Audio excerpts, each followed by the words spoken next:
Para nós continuarmos no caminho de santidade, nós precisamos parar de ser Martas agitadas.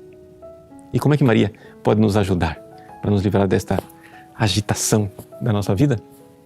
Nós vamos ver depois de um brevíssimo intervalo, onde nós vamos continuar rezando e vamos continuar pedindo a ela que nos ajude na nossa vida espiritual. Vamos falar agora de como é que a Virgem Maria pode fazer com que nós progridamos na vida espiritual. Bom, aqui vamos entender primeiro qual é o processo de progresso, né? Onde é que nós queremos chegar? Nós queremos sair dessa via de iniciantes, vamos falar sério, né? Chega de ser iniciante a vida inteira. Mas o que é que são as 3 moradas iniciais? Onde é que está o problema, né? Das 3 moradas iniciais. Vamos usar aqui como esquema para a gente entender os passos que têm que ser dados, aquela parábola de Jesus sobre o semeador, né? O reino dos céus é como um semeador. Quando Jesus fala do reino dos céus, ele está falando claramente do reino dos céus dentro de nós. Tá? O reino dos céus é isso, é o reinado. O reino dos céus está dentro de vós. É o céu dentro de nós que Jesus está falando. Então veja só, como é o reino dos céus? A semente cai no meio do caminho e o passarinho vai e leva. O que é isso? Essas são as pessoas que estão na primeira morada.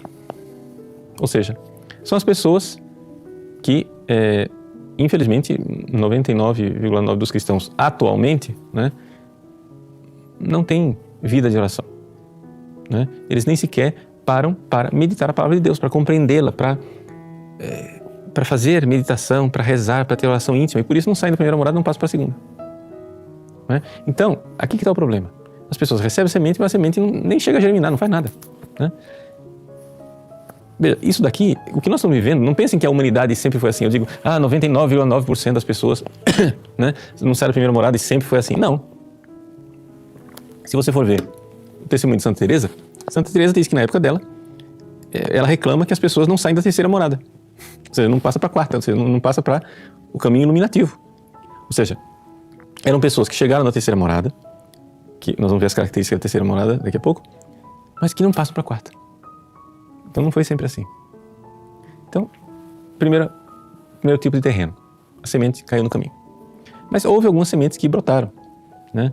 Mas brotaram no meio do pedregulho.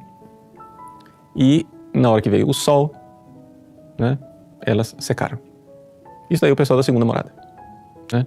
Você diz, nossa, padre, essa é a segunda morada? Mas o senhor está fazendo um projeto #segunda morada, fazendo para todo mundo ir para a segunda morada. Como, padre Paulo Ricardo, o senhor... Não, é evidente, eu já disse desde o início, o objetivo não é a segunda morada. O objetivo é a quinta. Só que acontece o seguinte, está todo mundo empacado na primeira, então pelo menos a gente começa.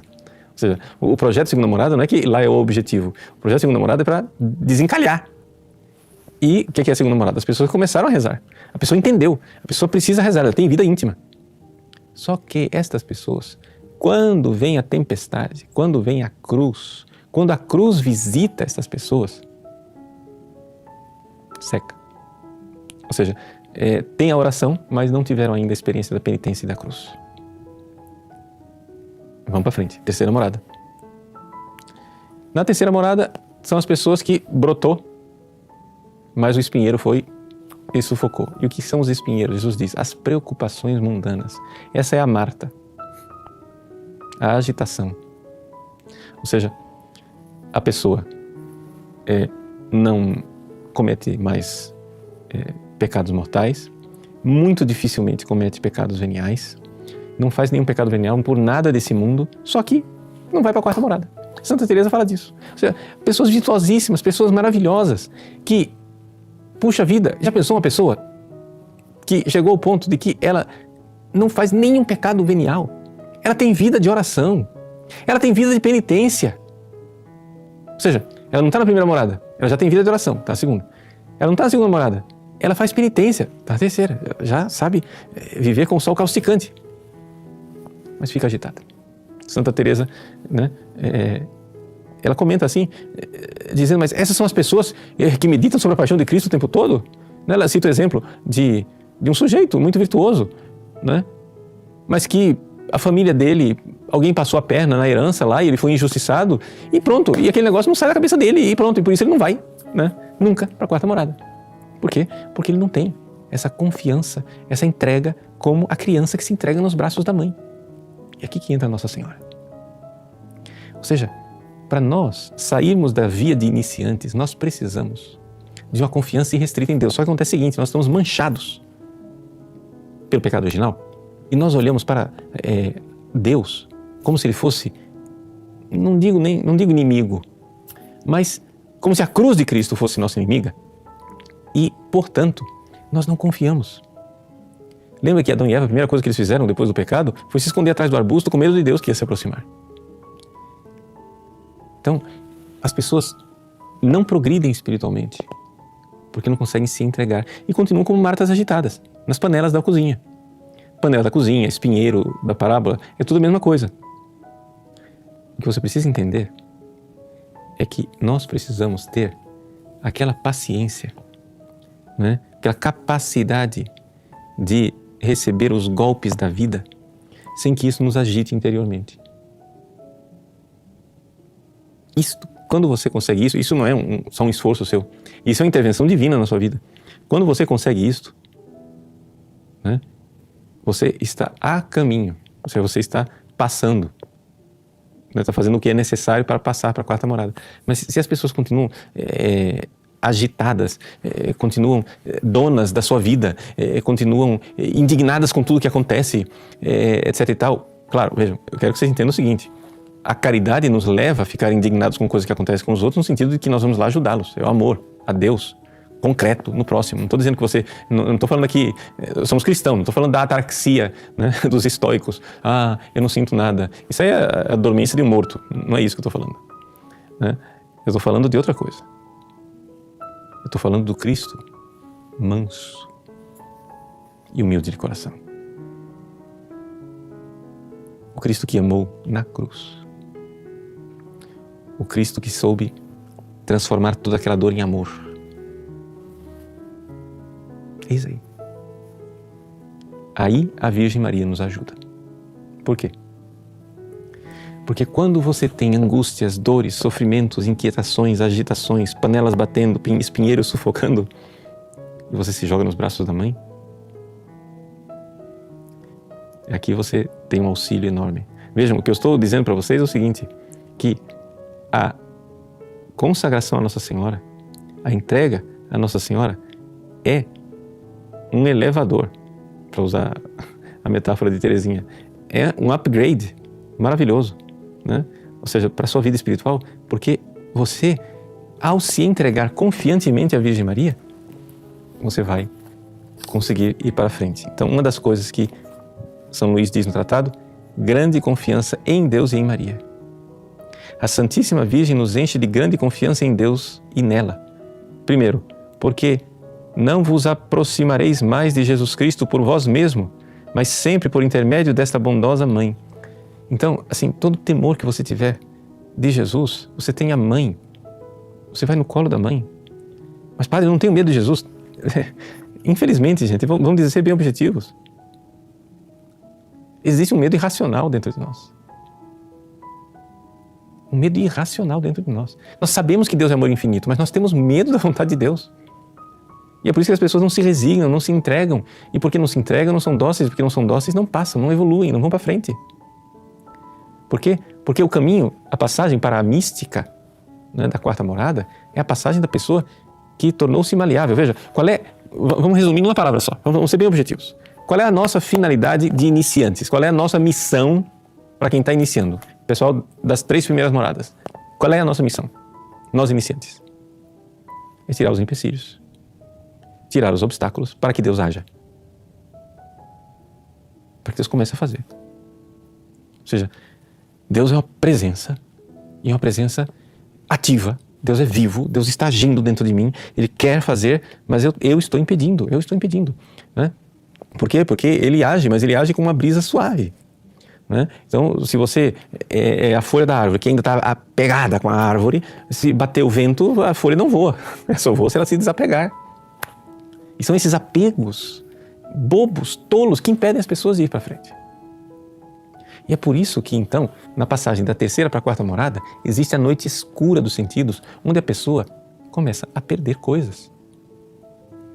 A noite escura dos sentidos é isso.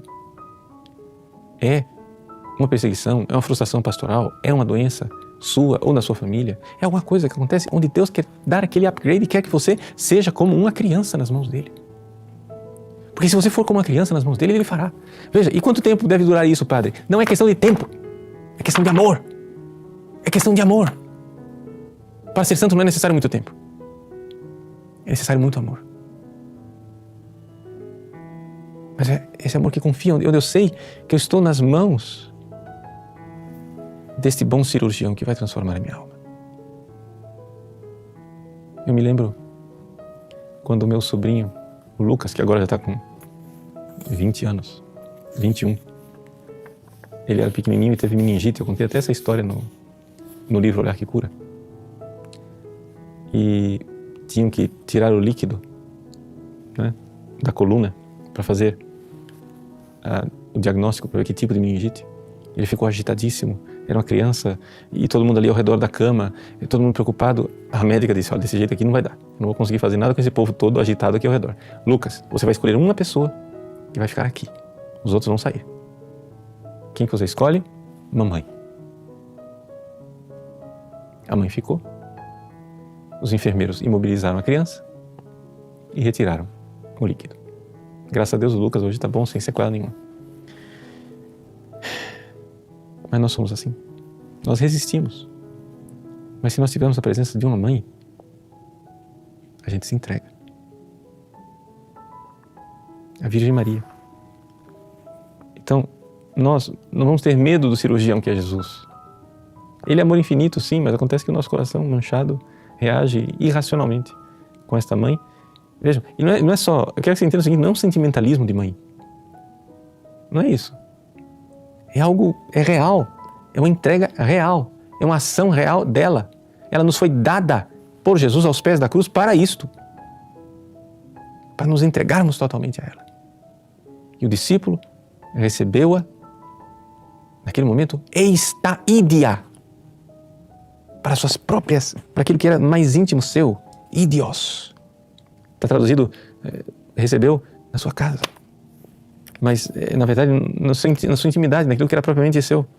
E por que aumenta a confiança, número 2? Porque, tendo-lhe dado todos os vossos méritos, graças e satisfações, para que deles disponha a sua vontade, ela vos comunicará suas virtudes e vos revestirá de seus méritos, de sorte que podereis dizer confiantemente a Deus: Eis Maria, vossa serva, faça-se em mim conforme a vossa palavra.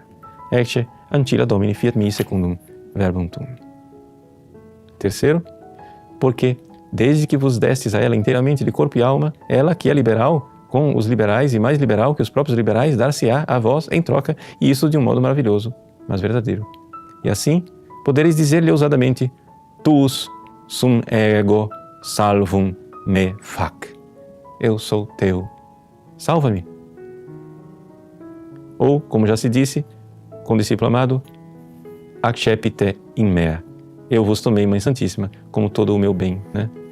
Então, assim, ele continua essas reflexões, aí ele chega no número 4 e diz assim: aumenta ainda a vossa confiança nela, é que, tendo-lhe dado um depósito tudo o que tendes de bom para dar ou guardar, confiareis menos em vós e muito mais nela.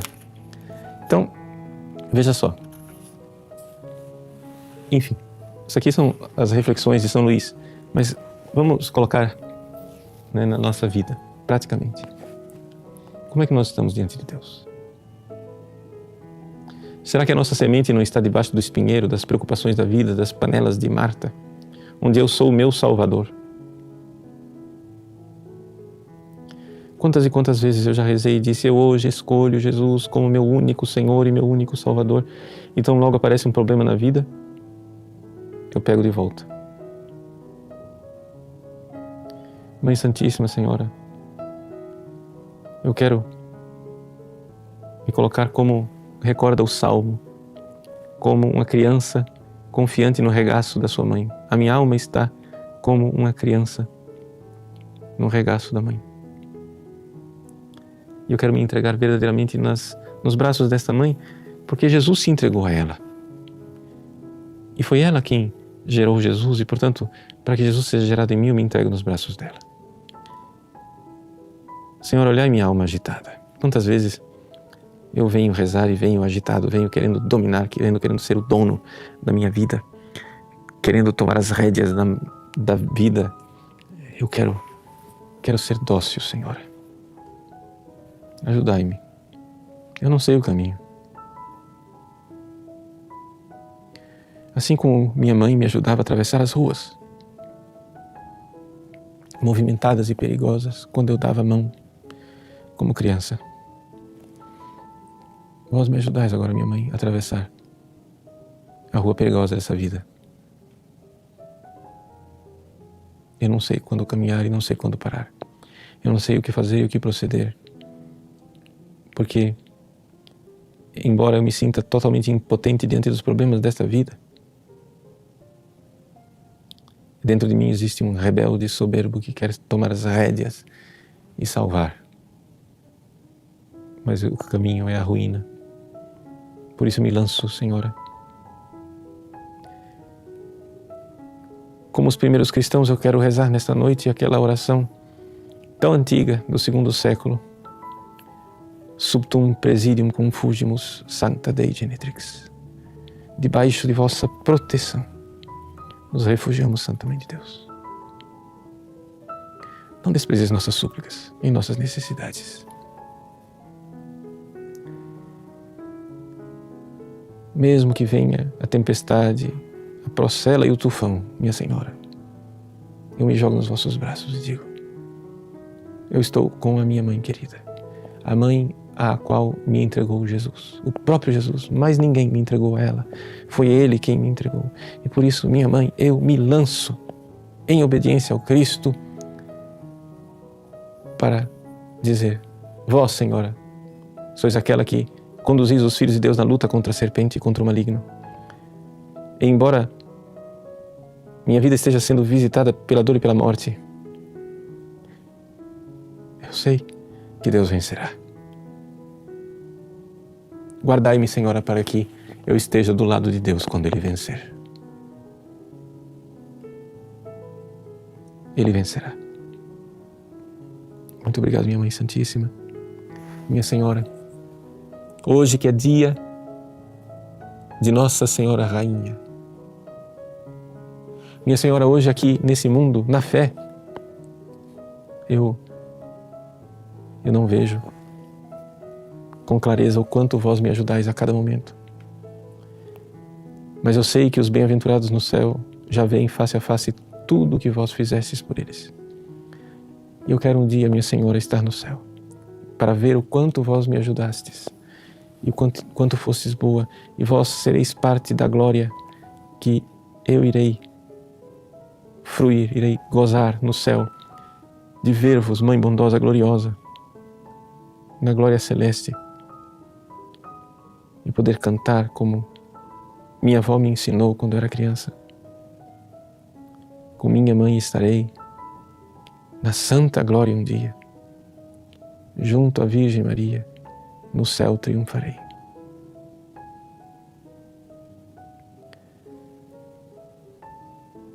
Por enquanto aqui na terra, minha mãe, passando pelos trabalhos e pelos tormentos deste mundo, eu quero confiar em vós e parar de ser a Marta agitada, para que então, dócil ao vosso toque de mãe, eu possa me unir àquele que é o esposo e possa amá-lo e servi-lo, nosso Senhor Jesus Cristo, Deus glorioso e bendito, que reina e quer reinar cada vez mais nos corações onde vós reinais como rainha. Abençoai, Senhora, esses vossos filhos, debaixo do vosso manto sagrado. Em nome do Pai, do Filho e do Espírito Santo.